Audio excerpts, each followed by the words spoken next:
할렐루야. 3월 28일 화요일입니다. 사무엘상 29장 1절부터 끝절 11절까지 말씀을 읽고 은혜 나누도록 하겠습니다. 블레셋 사람들은 그들의 모든 군대를 아벡에 모았고 이스라엘 사람들은 이스루엘에 있는 셈 곁에 진쳤더라. 블레셋 사람들의 수령들은 수백 명씩 수천 명씩 인솔하여 나아가고 다윗과 그의 사람들은 아기스와 함께 그 뒤에서 나아가더니 블레셋 사람들의 방백들이 이르되 이 히브리 사람들이 무엇을 하려느냐 하니 아기스가 블레셋 사람들의 방백들에게 이르되 이는 이스라엘 왕 사울의 신하 다윗이 아니냐. 그가 나와 함께 있은지 여러 날 여러 해로 돼 그가 망명하여 온 날부터 오늘까지 내가 그의 허물을 보지 못하였노라. 블레셋 사람의 방백들이 그에게 노한지라. 블레셋 방백들이 그에게 이르되 이 사람을 돌려보내어 왕이 그에게 정하신 그 처소로 가게 하소서. 그는 우리와 함께 싸움에 내려가지 못하리니 그가 전장에서 우리의 대적이 될까 하나이다.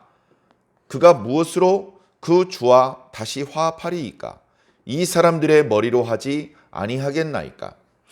그들이 춤추며 노래하여 이르되 사울이 죽인 자는 천천히요 다윗은 만만이로다 하던 그 다윗이 아니니까 하니 아기스가 다윗을 불러 그에게 이르되 여호와께서 살아계심을 두고 맹세하노니 네가 정직하여 내게 온 날부터 오늘까지 네게 악이 있음을 보지 못하였으니 나와 함께 진중에 출입하는 것이 내 생각에는 좋으나 수령들이 너를 좋아하지 아니하니 그러므로 이제 너는 평안히 돌아가서 블레셋 사람들의 수령들에게 거슬러 보이게 하지 말라 하니라. 다윗이 아기스에게 이르되 내가 무엇을 하였나이까? 내가 당신 앞에 오늘까지 있는 동안에 당신이 종에게서 무엇을 보셨기에 내가 가서 내 주 왕의 원수와 싸우지 못하게 하시나이까? 하니 아기스가 다윗에게 대답하여 이르되 네가 내 목전에 하나님의 전령같이 선한 것을 내가 아나 블레셋 사람들의 방백들은 말하기를 그가 우리와 함께 전장에 올라가지 못하리라 하니 그런즉 너는 너와 함께 온 네 주의 신하들과 더불어 새벽에 일어나라. 너희는 새벽에 일어나서 발거든 곧 떠나라 하니라.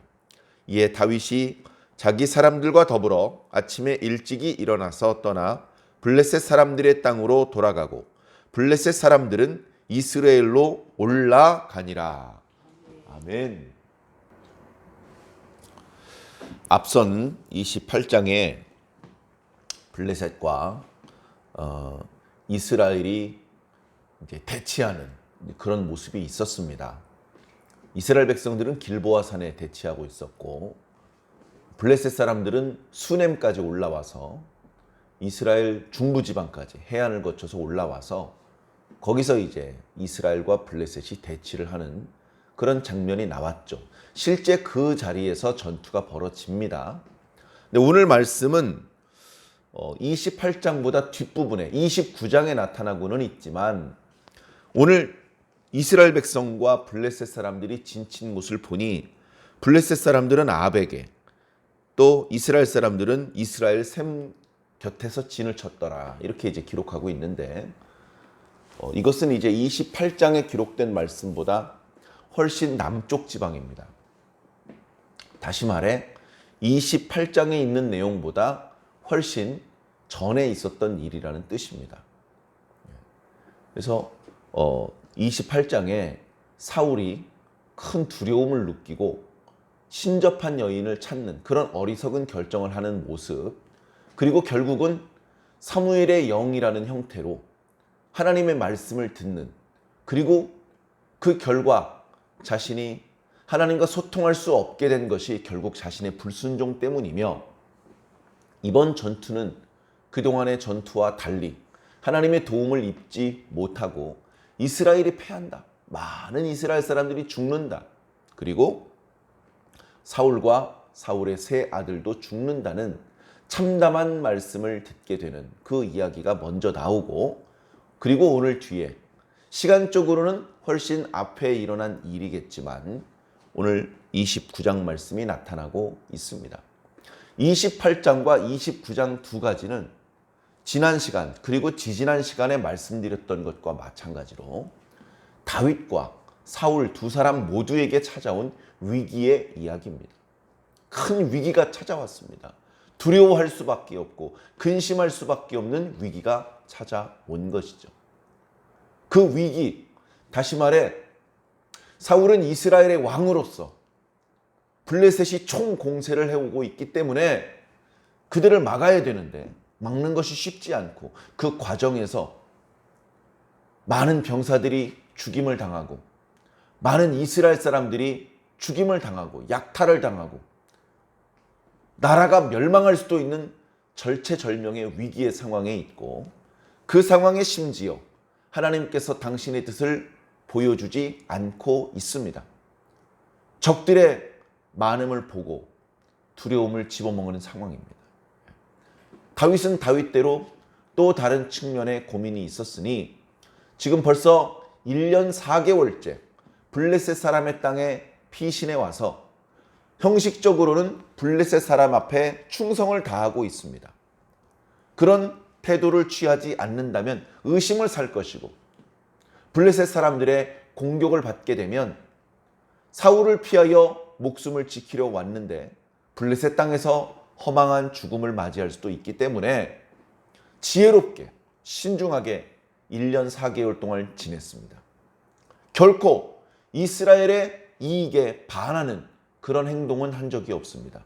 그런 말도 그런 생각도 먹은 적이 없습니다. 그리고 그렇게 블레셋 땅에 있으면서도 계속해서 이스라엘의 평안을 위해서 이스라엘의 평안을 해칠 수도 있는 블레셋을 제외한 여러 이방 민족들을 격파하는 그런 일을 하고 있었습니다. 그러나 블레셋 사람들에게 지혜롭게 대답함으로 해서 계속해서 신뢰를 받고 있었죠. 자, 그런데 의도치 않게 블레셋과 이스라엘의 대규모 전면전이 벌어질 상황이 되었습니다. 아기스가 얘기를 합니다. 다윗아, 이번 전투에 너와 네 장수들이 나와 함께 전쟁에 올라가야 되겠다. 이번에야말로 네가 나를 위해서 큰 공을 세워줬으면 좋겠다. 그렇게만 해준다면 평생에 내가 너를 내 머리통 지키는 사람으로 삼겠다. 그렇게 이제 이야기를 했습니다. 다윗은 결코 신나서 올라갈 수 없는 상황입니다.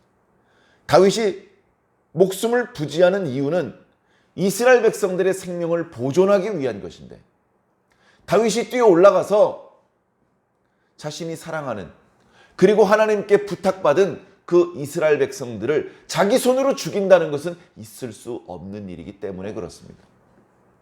그러나 전장에 올라가지 않겠습니다 라고 하거나 전장에 올라가서 이스라엘 백성을 죽이지 않고 있으면 그러면 너 이 녀석 이스라엘을 배반하고 나한테 투항한 줄 알았더니 너 간첩이었구나. 결국 자신의 정체가 탄로나고 결국 자신과 함께하고 있는 무리들의 생명이 위태로워질 수도 있기 때문에 이러지도 저러지도 못하는 그런 상황이었던 것입니다. 사울도 다윗도 위기를 만난 것이죠. 이 상황에 사울은 하나님의 이름을 부르며 기도하지 못했습니다. 나름대로는 애를 썼죠. 꿈으로도 우림으로도 선지자로도 하나님의 뜻이 어떠한지 알고 싶었으나 하나님께서 말씀해 주지 않으셨습니다. 하나님의 뜻을 전쟁 전에 반드시 확인해야 되겠다라는 생각을 했던 사울은 죽기 전에 또다시 치명적인 범죄를 저지르고 말았습니다. 하나님을 붙잡지 못하면 다른 걸 붙잡게 됩니다.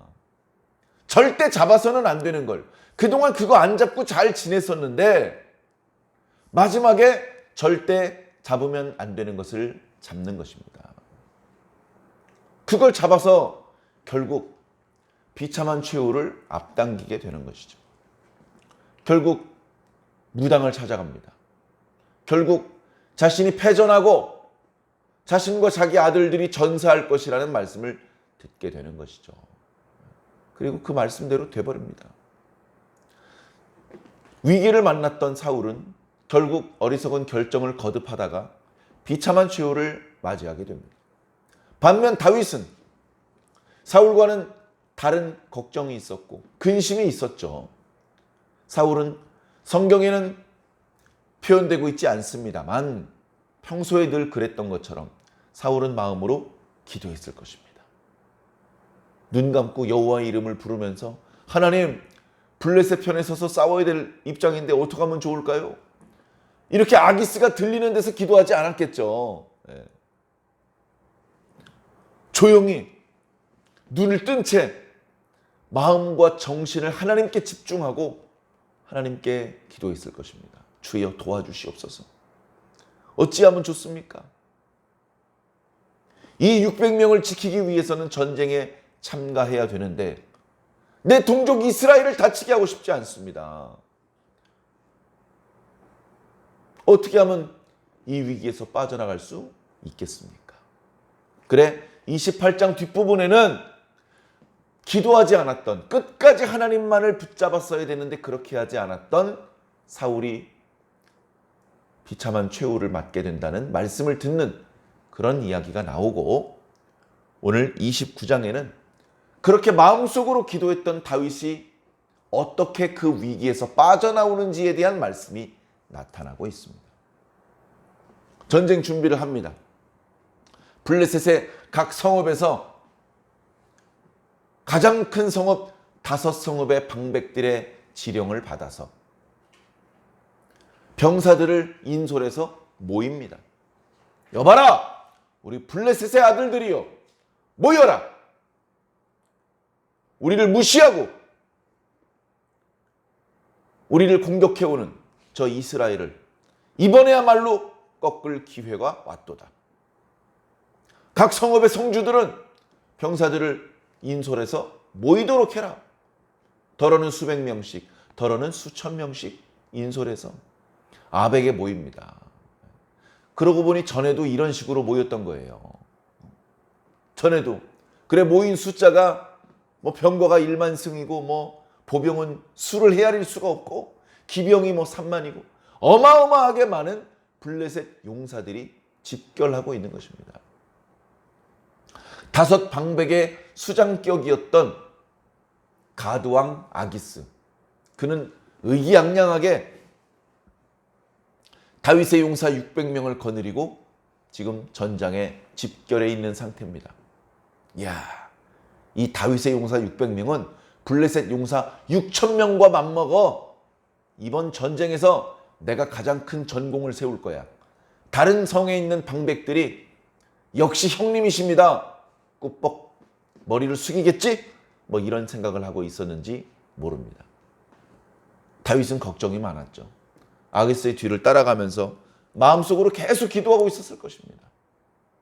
자, 그런데 집결을 하고 보니 가드 이외에 에글론이나 아스돗, 아스글론, 가사, 이런 다른 큰 블레셋 성읍의 방백들이, 형님, 여기 히브리 사람들은 왜 끌고 오신 겁니까? 이번 전투에서 이놈들이 뭐 한다고 이놈들을 끌고 나오셨습니까? 이렇게 이야기를 하는 겁니다. 매우 불편하고 불쾌하게 물어본 것이죠. 그랬더니 이제 아기스가 얘기를 합니다. 이놈들 그 사울의 미운 털이 박힌 놈들이야. 그래서 이스라엘 땅에서 계속 도망 다니다가 오갈 데 없으니까 나한테 와서 무릎을 꿇더라고. 내가 몇 년째 데리고 있어 봤는데 얘들 믿어도 돼. 그렇게 얘기를 한 것입니다. 형님, 그게 무슨 소리입니까? 예? 이놈들 돌려보내세요. 이놈들 전쟁에 나가면 저 안 나갑니다. 예? 생각해 보세요. 이놈들이 다시 이스라엘 사람들하고 화목하게 지낼 수 있는 방법이 뭐겠습니까? 우리 블레셋 사람들 목 치는 거 아니겠습니까? 예? 왕이시여, 우리에게 노하셨는데 용서해 주십시오. 그래도 제가 이렇게 많은 블레셋 사람들을 죽였으니 과거의 잘못을 용서해 주시고 다시 받아주십시오. 그렇게 다시 화친하고 다시 자기 고향으로 돌아가기 위해서는 우리 블레셋 사람들을 죽이려고 하지 않겠습니까? 우리 편인 줄 알고 같이 올라갔다가 갑자기 이스라엘 편이 되고 나면 우리는 큰 위험에 빠지게 되는 겁니다. 이미 이 다윗이라는 놈은 전에 사울보다도 더 많이 블레셋 사람을 죽였던 놈이 아닙니까? 또 그렇게 얘기를 하는 겁니다. 아니 내가 오랫동안 얘네들을 데리고 있어 봤는데 전혀 허물이 없었거든. 그러지 말고 얘네들한테도 전공을 세울 수 있는 기회를 주자. 그렇게 이제 얘기를 했더니 안 됩니다. 절대 안 됩니다. 형님 그러지 말고 지금 다른 병사들도 보고 있는데 빨리 돌려보내십시오. 후방이나 지키게 하세요. 그렇게 얘기를 하니까 아기스가 체면이 말이 아니죠. 괜히 다윗의 용사들을 데리고 나와서 의기양양하게 큰 소리 한번 쳐보려고 했다가 오히려 체면만 구겨졌습니다. 하는 수 없이 다윗에게 찾아왔죠.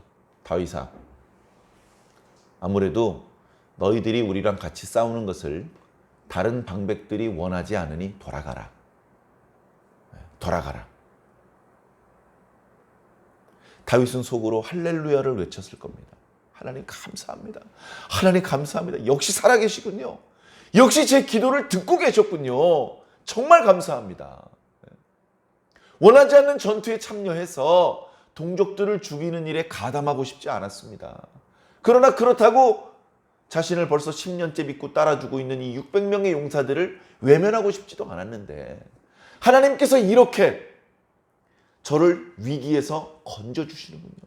속으로 할렐루야를 외쳤을 것입니다. 그러나 겉으로는 어떻습니까? 막 화를 냅니다. 아기스 왕이시여 무슨 말씀이십니까?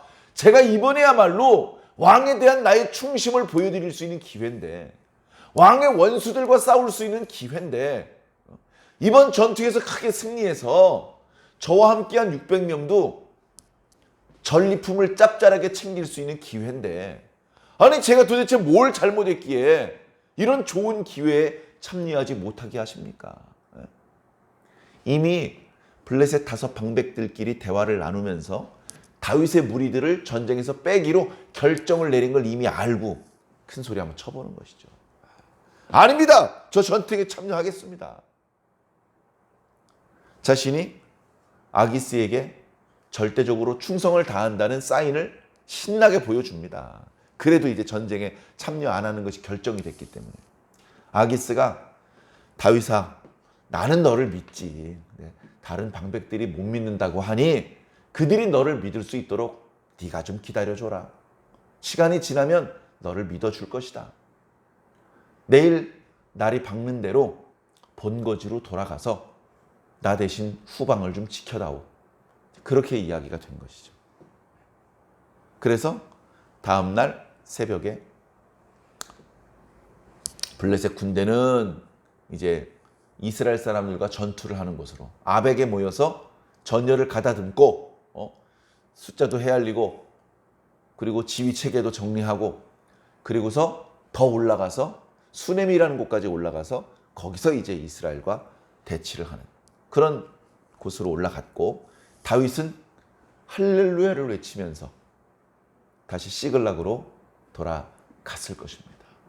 그래 이런 모습들이 바로 사울과 너무나 대비가 되는 모습이죠. 사울은 끝끝내 하나님을 붙잡지 못하고 엉뚱한 것을 붙잡다가 비참한 최후를 맞이하게 되고 큰 근심과 고민, 위기의 상황에서 결국 빠져나오지 못하고 재앙을 만나게 되고 다윗은 큰 위기에 봉착했지만 크게 근심할 수밖에 없는 상황이 되었지만 마지막 순간까지 하나님을 의지하고 그 끈을 놓지 않고 하나님께 기도했고 하나님께서는 다윗이 상상하지 못했던 예상하지 못했던 전혀 뜻밖의 방법으로 다윗을 그 위기의 상황에서 건져내셨고 범죄할 수밖에 없는 상황에서 빠져나올 수 있도록 이끌어 주셨던 겁니다.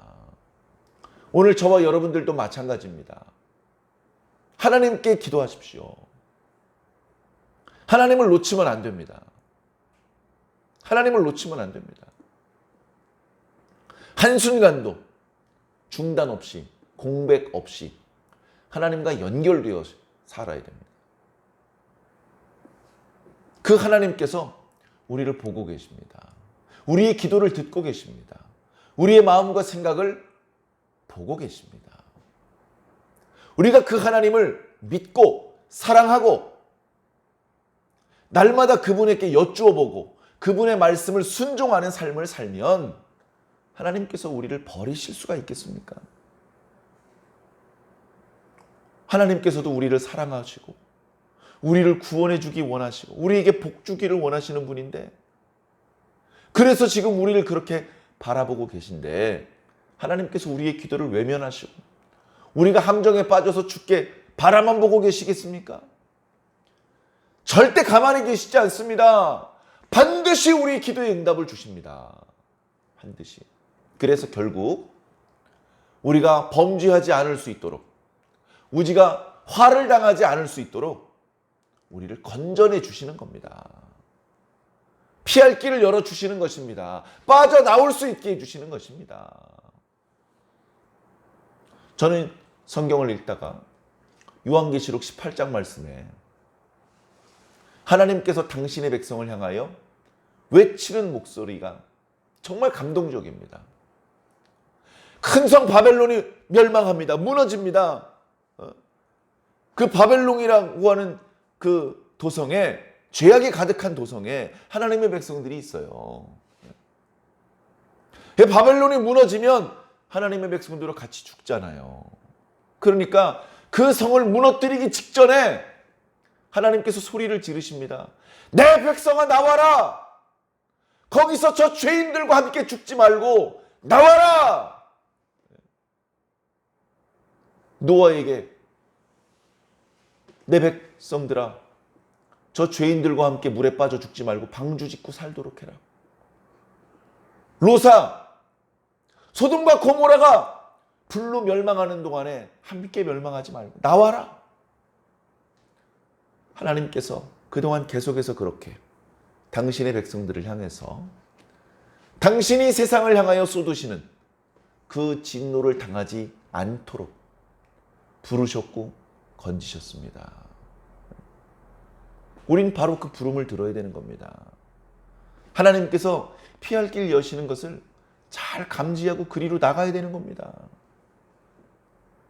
사랑하는 성도 여러분, 잘 분별하시길 바랍니다. 하나님께서